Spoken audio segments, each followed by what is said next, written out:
I'm Bim Hartgill, and this is my little seafood empire. It's a little stall really, but I love it. Lovely morning. Portsmouth grew from Portsea, and the people who lived there over the years, very, very tight knit.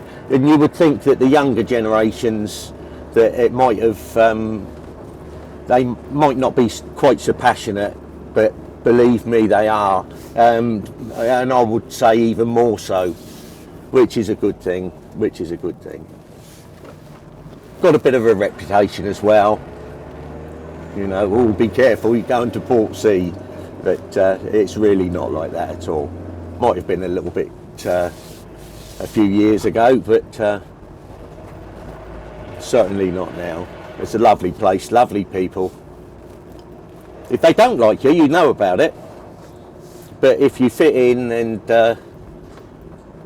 and you're considered one of them, then they'd do anything for you.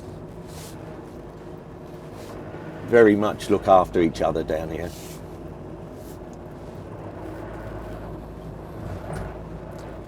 Here we go.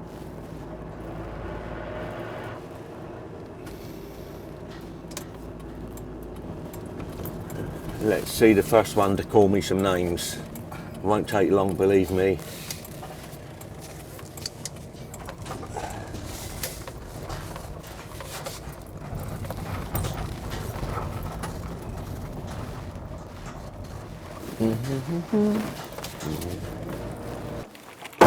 Right, let's I'll lock that up from right now. Oh, wrong key. I should throw that key away. That's from my dead van, but it's sentimental. Come here. That's better.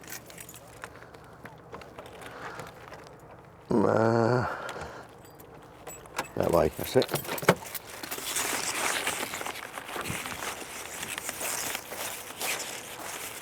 Yo! Morning. Good morning, sir. How are you, Arthur? Oh, it is, isn't it?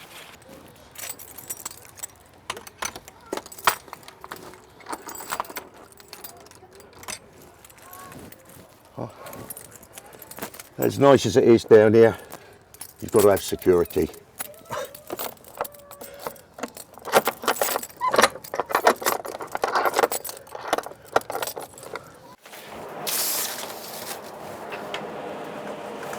It's a secret, keep everything fresh. I know that's not seafood, but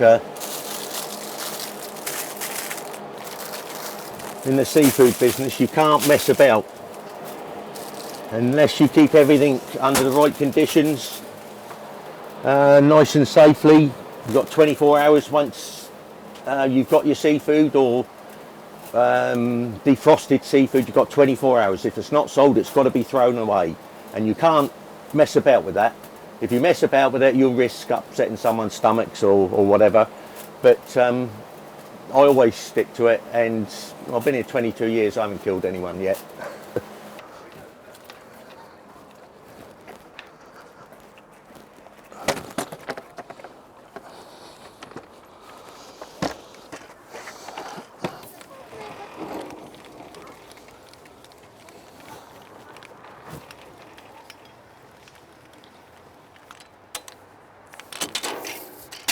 Right, that's it, ready to go.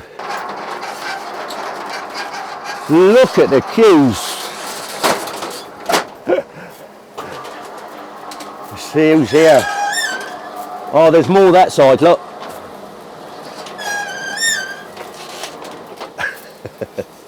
But it literally won't take long.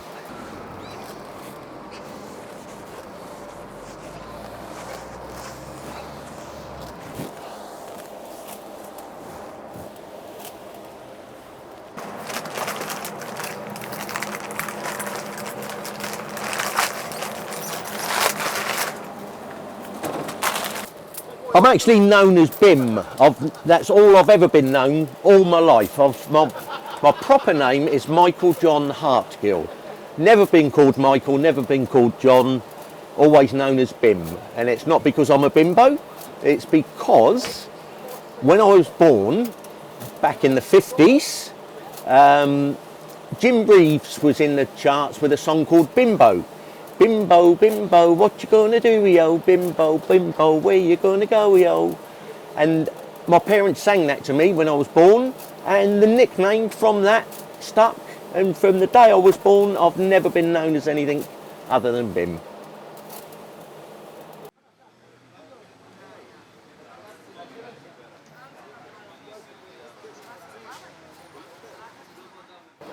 Sell the same stuff all year round, cockles, mussels, whelks, prawns, crayfish tails. A big seller is jelly deals. People come a long way for those.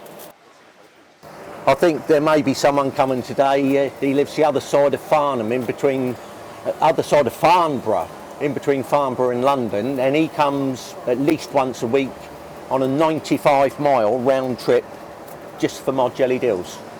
I come from London, and there are many fish stalls in London, but I wouldn't go to them. But not because there's nothing wrong with them, because this man, it's just something about him, man. That's not because you're here now and you're talking to me. He's a genuine, lovely man. 3 biscuits for the customers. There you go, Ben. You won't have one. You know you won't only have one. We've got the lemon tarts today as well. They're just coming out.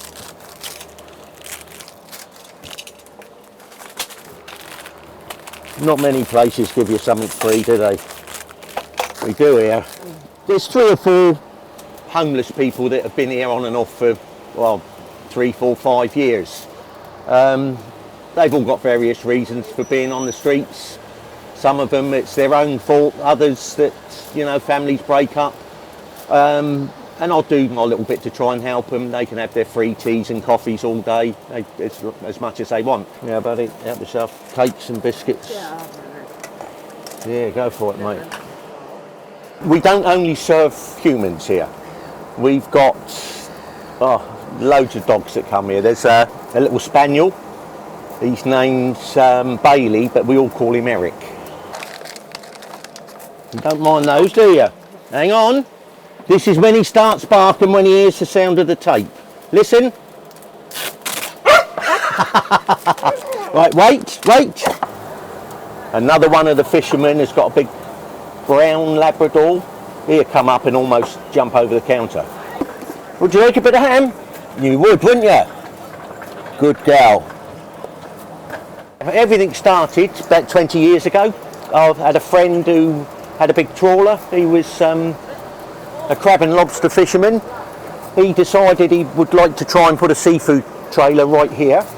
Applied to the council for permission, and they put everything in his way. They really didn't want anything down here, and he got fed up after about 2 years dealing with the council and offered it to me, so I had nothing to lose. Anyway, this is the trailer that the guy wanted to put down here.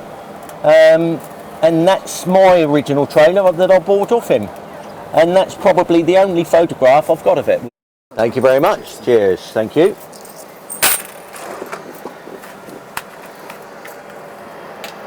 Yeah, so that's how it started with the trailer. So I was in that for 2 or 3 years, getting to know the business and how to do things, and then the council had another idea. They wanted to tidy the area up. Thank you very much. Tidy the area up a little bit, and the fishermen who have been here for donkey's years, they own all the boats that are here. They've had a little club, fishing society, whatever, and at the time it was quite interesting. They had a big wooden boat that had been turned upside down and a door put in one end, and that was their storeroom. So the council wanted to tidy the area up, and together with some councillors, some local councillors, some fishermen, they decided to build this building, half for the fishermen and half actually for me, for my business. I'll tell everyone that's I grow my own crab sticks. Looks a little bit like them, doesn't it? I've got a dry mouth. I suppose that happens with the celebrities.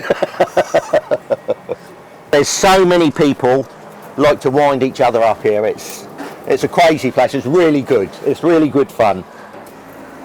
It actually worked quite well. All right, Bill. Hang on.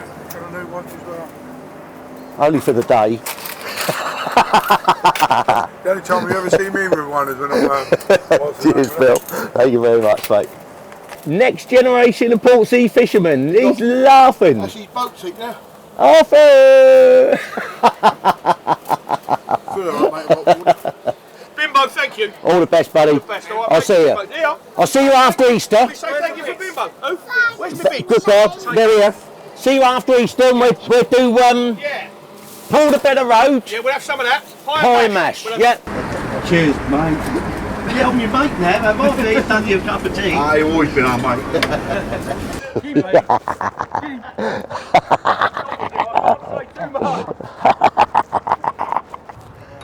Been here a long time now.